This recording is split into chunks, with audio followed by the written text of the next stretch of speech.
Jessica Farrakane. I'm the public affairs specialist for Hawaii Volcanoes National Park. I'd like to take this time to really thank my team at Hawaii Volcanoes National Park for allowing this to happen, taking time out of their busy schedule, and especially thank USGS for taking time out of their extremely busy schedules.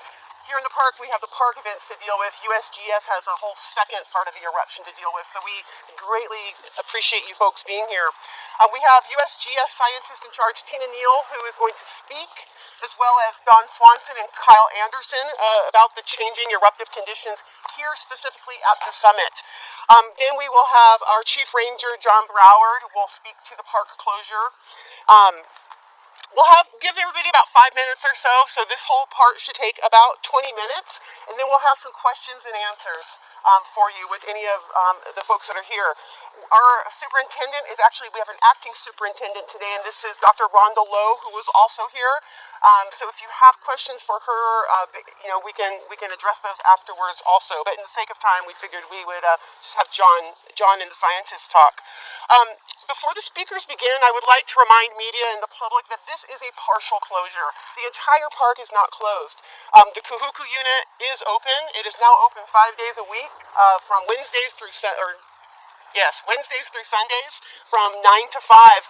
And our park rangers continue to serve the public and our visitors at various locations, including the Volcano Art Center Neolani campus here in Volcano Village, as well as Mokupapapa Discovery Center. We're also at the airport and the Port of Hilo on certain days. So we continue to work here in the park and continue to serve our community. And without further ado, I'd like to go ahead and introduce our chief scientist, Daniel. Thank you. Thanks. Thank you, Jessica. Good morning, everyone. Well, it's in some ways a little bittersweet to be here today on such a beautiful day. This is about as gorgeous as it gets in Volcano.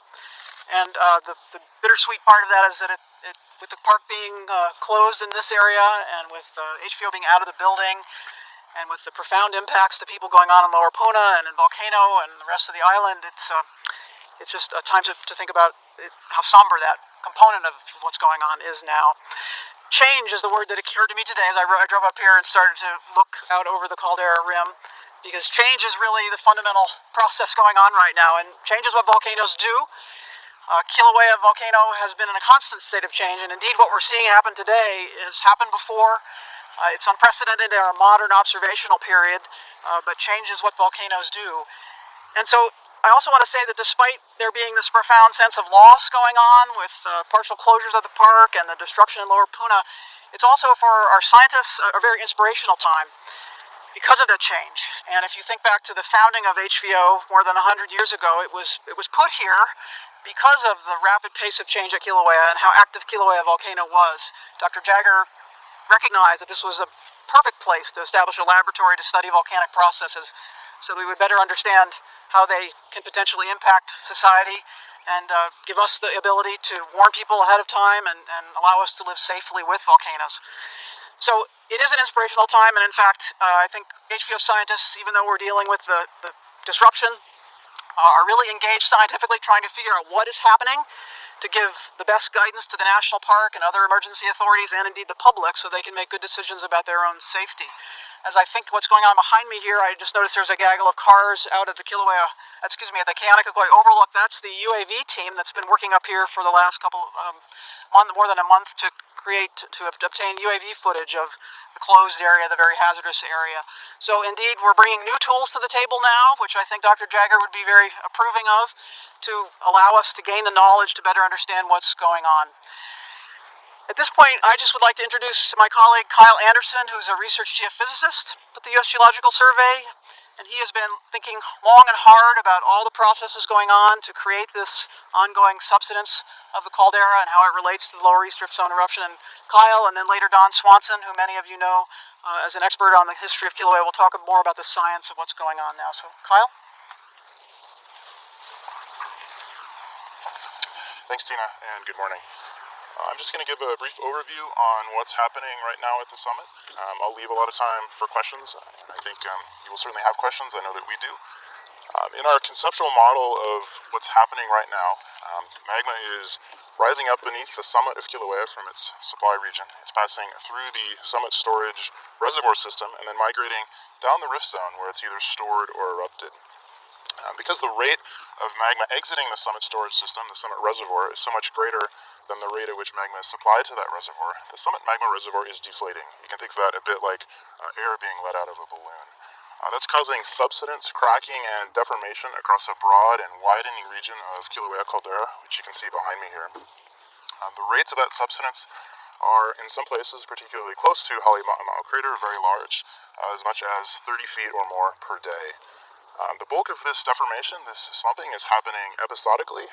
Over recent weeks, that's been about once per day. Earlier in the eruption, this slumping gave rise to vigorous ash plumes and the ejection of ballistic fragments to the regions surrounding the crater. More recently, that has not been true. Very little ash is being emitted currently. But these slumping events are producing large earthquakes, which are felt very strongly in the Kilauea summit region. So again, this slumping, we believe, is happening because magma is exiting the summit storage system rapidly, and so rock, which composes the floor of the caldera, is slumping downwards and inwards to replace magma, which is being evacuated towards the roof zone. As a result, the crater, Halemaumau crater, is enlarging quite rapidly.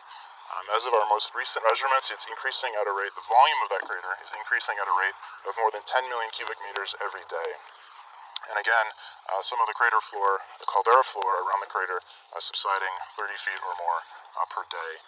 As of now, the bottom of the crater, again, this is our most recent measurement almost a week ago, the bottom of the crater is about 400 meters below the level of the old caldera floor. So it's subsiding and getting larger at a very high rate. Jessica? That's fine. All right. Chief Ranger John Brower, Hawaii Volcanoes National Park. Good morning, everybody.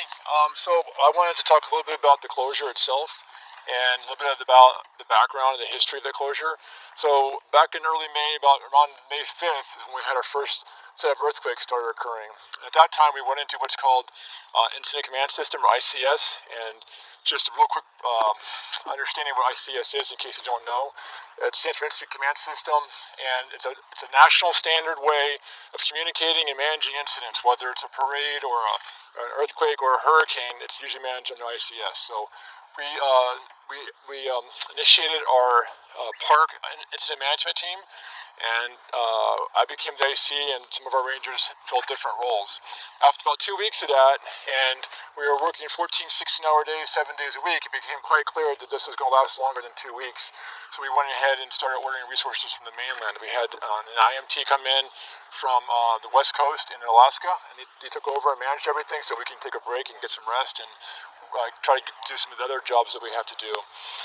After about a month of that, and we realized it was going to last a little bit longer still, we decided to go ahead and, in order to save money and try to reduce fatigue of our resources, we went back to our own park IMT. So I'm currently an incident commander for this month of June. Greg Funderburg, our fire management officer, will take over in July, and we'll just keep managing that way for the duration of this event. And we've scaled back our hours and our resources, so that's kind of where we stand as far as how we're managing this. As far as the closure goes, we started closing sections of the park around May 5th, and we just started closing off in sections as it became quite more and more clear that this seismic activity is only increasing and continuing, and also with the threat of ash and high levels of sulfur dioxide and other volcanic gases, we decided that it was the best interest of the safety of the visitors to close the entire park. So we closed the entire park, and we started looking at sections of the park to open, and one of those areas included Kahuku, so we reopened Kahuku, which now, and just kind of a slight correction on what Jessica said, Kahuku is open until 3 o'clock in the afternoon and not 5, but we are looking at a possibility of opening at longer hours, but we still haven't made a decision on that. So we've closed large sections of the park, and this is to protect the visitors, for visitor safety. And there's a couple of concerns we have. Number one, we're concerned not so much about a catastrophic event where there's a major earthquake and we have a huge collapse or anything like that. It's still something we want to keep as a concern, but it's not our primary concern. Just little damage that we get for the roads and from buildings and things like that, where we can't, if we had visitors in a particular building, there's an earthquake and part of the roof collapses, or the floor cracks or something like that, and somebody gets hurt that way. So we're worried about little things, smaller scale things like that. We're also worried about and concerned about the roads. As you might have seen coming in here, there's quite a few cracks on the road, and some of these are getting larger on the main highway.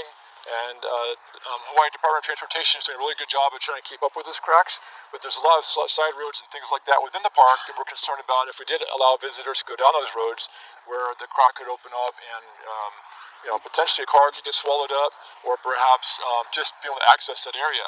So our other concern is accessing visitors. If somebody were in an area and there was an earthquake, it doesn't even have to be a large one, just big enough to cause a crack in the road. All of a sudden, those visitors are cut off from assistance. If they need an ambulance or help, we want to be able to get access to them. So that's the other reason why we're closed as far as that goes. And kind of the underlying theme is uncertainty. We don't know when the next earth crack is going to open up. We don't know what effect that's going to have on our park or our park visitors. So without any, nothing in life is guaranteed, right? But with having that level of uncertainty of what's going to happen next and what's going to be isolated next is our largest concern. Since we don't know, we basically want to manage it for be as conservative as we possibly can for the safety of the visitors and park staff. That's all I have. Take this time to answer any questions you have, so I can just field the questions for you. Does anybody have a question for any of our speakers? We know a lot of people have been cited by the justice down below. How many people have you cited? How many people, to the best of your knowledge, have tried to sneak into the park, and have any of them got us close to the Jagger? Yeah, well, fortunately, we haven't had a lot. We're averaging about 2 people a day. Some of them are sort of innocent, straying into closed areas, and some of them are intentional. For about the last month or so, we really haven't had anybody really intentionally trying to get into a closed area, because in reality, there's not a lot to see. There's the crater that you can see right now, but some of those folks were coming in at nighttime, and it's a little bit harder to find people at night because there's really nothing to see. So to answer your question, and kind of in general, about 2 people a day we're catching in the park. Is anybody being cited or arrested? Some folks have been cited, like when they have an intention to get in the park and try to sneak past the rangers, and we find them deep into the park, they get cited. Or if it's just a second time, they come back a second or third time, then they get cited on the second or third time. How many people have been cited? How many citations you've issued? We've issued about approximately 30 since this all began. Are these under the same? Sorry to interrupt. Under the same rules that the state's doing it with the $5,000 fine? So National Park is a good question, and let me just clarify. National Park Service, in this national park, we're in what's called the exclusive federal jurisdiction. So the federal government maintains the jurisdiction for the national park. We have an MOU, a memorandum of understanding with the County of Hawaii, and we could request, like if we need assistance, like if we need backup for a park ranger, we can bring people in from the county, but generally the county can't come in, or the state can't come in and write citations in the park, just like we can't go out in the state lands and write citations as well. But we can also respond to help the county for assistance, but we can't write tickets and take legal action on people. So National Park is under exclusive jurisdiction. What's the violation, and what's the fine, or what's the penalty? So it's 36 CFR 1.5, which is a closure. And the superintendent at the National Park has the authority to close the park for emergency purposes and to either protect people for safety, protect wildlife, protect park resources. So the superintendent has the authority to close sections of the park. And under that authority, the superintendent in Orlando closed the park. That's 36 CFR 1.5. Okay, I think she's asking down below, it's 30 days or a year in jail. So the penalties, the second part of your question, the penalty for a citation is a $100 fine. Plus, people will also have to pay a $30 administrative fee, so it's really $130. If they get caught a second time, or if it keeps happening, or if there's some reason why the ranger feels it's more appropriate to write a citation for a mandatory court appearance, the ranger has that discretion to write that. And if it goes to court, it's up to the federal magistrate to decide what the penalties are. This could range anywhere from 30 days in jail to a $5,000 fine, or somewhere in between. It's been my experience, usually when we have had those cases, and not with the eruption at all, but other incidents we've had in the past of previous eruptions, when somebody goes to court, it's usually a couple of days in jail time that the magistrate will charge with. I don't know who from USGS might be best to answer this, but since this used to be your office, can you guys just talk about what you have watched unfold in the last 2 months in terms of just the astounding change at Halewa'uma'u Crater, and really the impact of the park closure as well? And perhaps maybe you both could answer that? Yeah, I think it would be interesting to hear the different perspectives. And can we get you behind the mics as well? Thank you so much. Astounding is a perfect word for it. I mean, it really is amazing. I used to have the privilege of having the office closest to the lava lake, and every morning I could look out there and see this amazing phenomenon, the largest lava lake on the planet. And so to watch that drain away, and then to start to feel damaging earthquakes, and then to have to leave the building, and then watch the subsidence progress across the caldera floor, it truly is, on a personal level, pretty mind-blowing. And I have mixed emotions about it. But as I mentioned earlier, as a scientist, it really is an inspirational event. This is a once-in-a-career phenomena unfolding, and we have so much to learn from this that will help future generations and other volcanology groups around the world deal with similar situations. So it's a real mixture of sadness and loss, and also awe and challenge. As you'll probably hear from Kyle, I mean, the challenge of trying to figure out what's going on, and perhaps more importantly, figure out what's going to happen, is epic. And this is, in large part, what volcanologists are born to do. So, I don't know, Kyle, what are you thinking? Yeah, I would echo that. My background is in ground deformation, so we study the way the ground deforms as magma enters or leaves storage systems, for example. We're used to looking at changes on the order of centimeters over years. That's a relatively large signal. Here, as I mentioned earlier, the scale of change is tens of feet per day in some cases. So the scale is just staggering. I had to go back to the mainland for a personal reason over the last week, and to come back here and see it again, even after only 1 week has passed, the scale of change is really breathtaking. I think we always knew that these, conceptually and physically, the processes that are happening behind us here, we knew that they could happen, but I don't think most of us thought that we would ever see it happen in our lifetimes. Explosive eruptions at the summit, this really enormous enlargement of Halemaumau crater. It's really tremendous, and as Tina mentioned, it's a scientific opportunity that I think is unrivaled. Our ability, and really we're just getting started. We're very wrapped up with eruption response at this time, obviously putting out instruments trying to understand what's going on from a hazards point of view. But the measurements that we're making now will inform scientific studies for generations, and I think tremendously improve our ability to understand the system. So it's pretty incredible to be here now. Kyle, what do you know today about this volcano that we didn't know before May 3rd? Well, one conceptual model we had when this activity started was that explosions at the summit of Kilauea were driven by interaction with groundwater. That was the model that we started with. That's what people believe happened in 1924 as well. It may still be true that water is playing a role, or did play a role in the explosions that happened earlier in May, but as of now we think that water was really only secondary to those processes, if at all. In fact, the explosions are driven more by the exhalation of magmatic gases. So that's a real change in our understanding, and obviously we're really just starting to explore the implications of that and to really have the chance to analyze the data to confirm that. But at least as a first pass, I would say that that really changes the way we think about explosive activity at the summit of Kilauea. This volcano's been changing for a couple 100,000 years or so, give or take. We reference 1924, 55, Kalapana, over the point of many years to come, when we're all gone, how big, how relevant will the activity, the eruption, the events of 2018 be? I think people will be talking about this and writing about this for generations to come. Tina, would you agree with that? Yeah, so you bring up a good point, though, and that is in our human frame of reference, time is short, and so we don't have the long geologic reference really at our fingertips.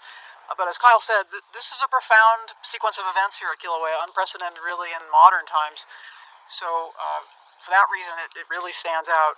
I think we've known for a long time that Kilauea goes through explosive phases of activity. In fact, that's been much of Don Swanson's life work in the last couple of decades, and our understanding of that has grown. We are now seeing a taste of that, and of course it remains to see how it's going to play out.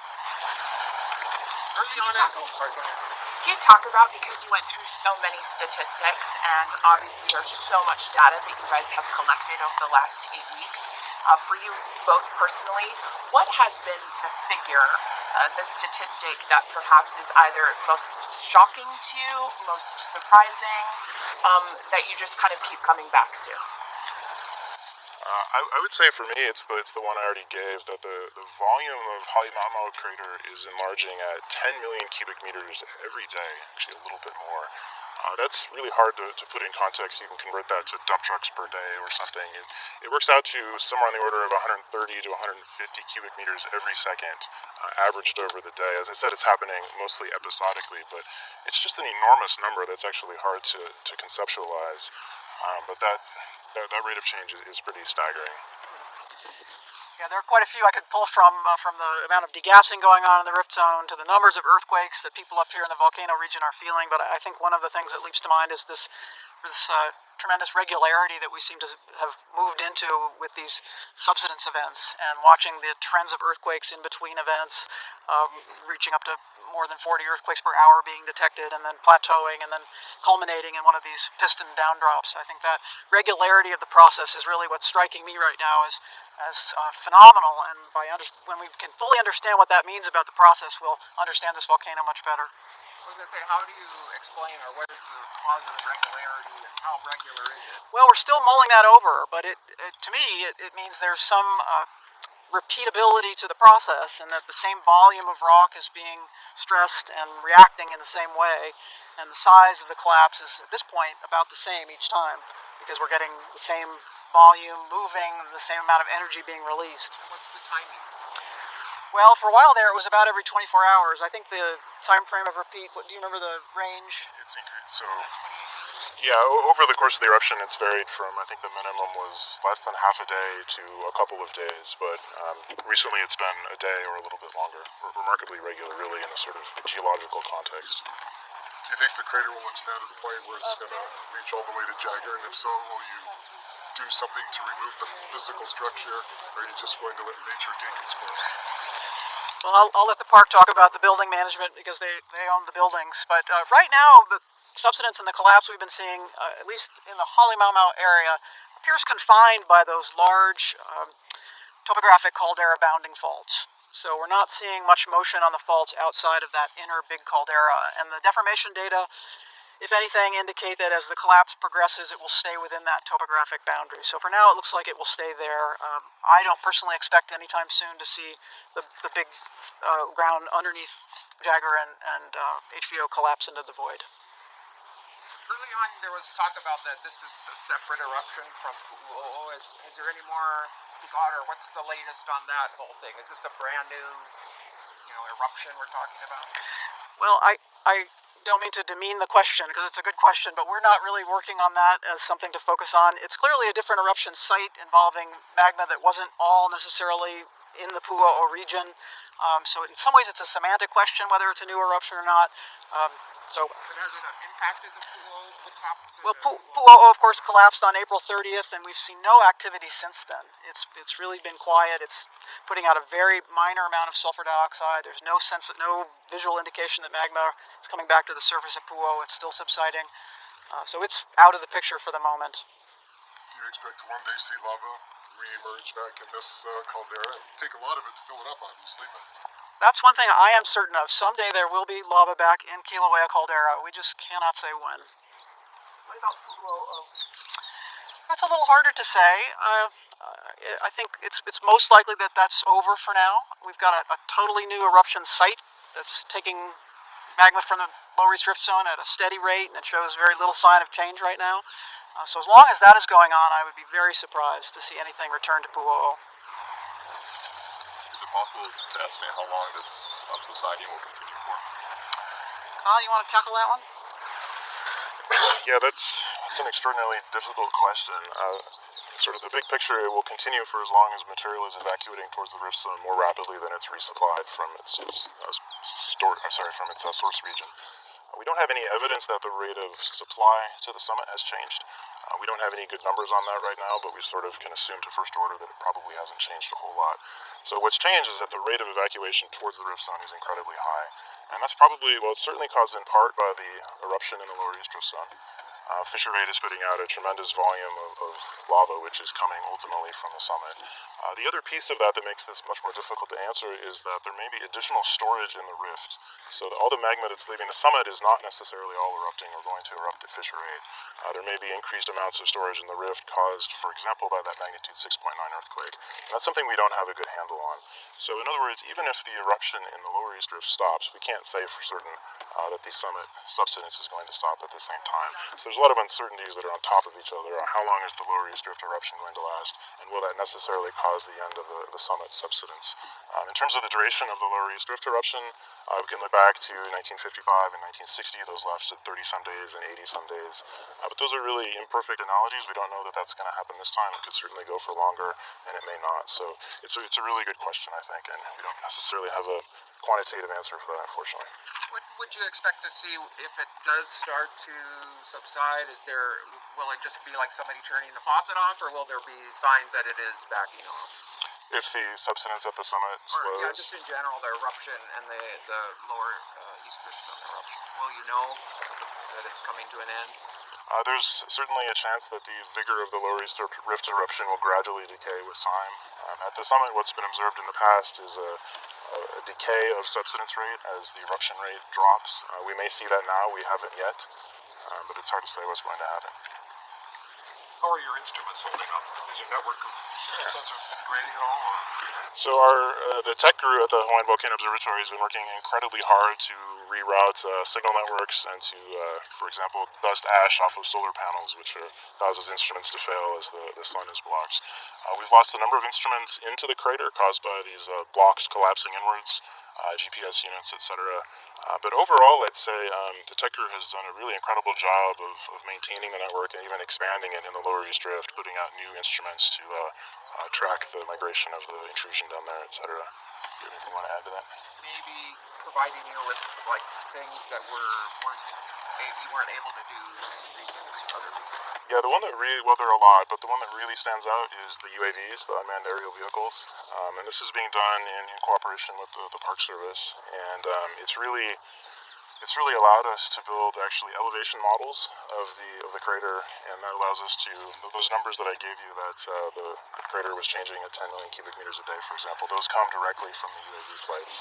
UAVs have also been used to measure gas emissions, the compositions of the gases and the rates that they're coming out of the ground. All of that would have been extraordinarily difficult without the UAVs, so it's really been a fantastic application and done a lot for the science. Well, Ron DeLoe just noticed that right in front of us here, this little white jug is a seismometer. This was a part of a network that was deployed a few weeks ago by some partners from the University of Utah. They deployed several dozen of these up here in the caldera region, and then also down across the rift zone where the eruption site is now. And these are providing very dense seismic data that will give us better illumination of the magmatic system and processes going on here. So this harkens back to the comment I made earlier that even in the midst of the loss of what's going on now, there's a tremendous opportunity here to just learn a lot with these new tools that you mentioned and new approaches. What's the current width and depth of the crater? The width is a difficult question to answer because it's not a clearly defined boundary. There's so much slumping around Halemaumau that it's a good question. I would say that it's probably at least doubled in diameter, but again, it's a bit subjective. As for the depth, the most recent measurement we have was I think a little less than a week ago, and the bottom was about 700 meters above sea level. So that's it's about 400 meters below where the old caldera floor was, which is about a little over 1,000 feet. So maybe about 1,000 feet right now. Yeah, so the caldera floor around Halemaumau has also subsided, but I would say that it's dropped, maybe 1,000 feet. Previously, from the caldera floor to the floor of Halemaumau was a drop of about 80 meters, I think, a little less than that. Now that's over 400. Can you just repeat what you just said? The what to the what? So everything's moving out there, so it's a little hard to pin things down.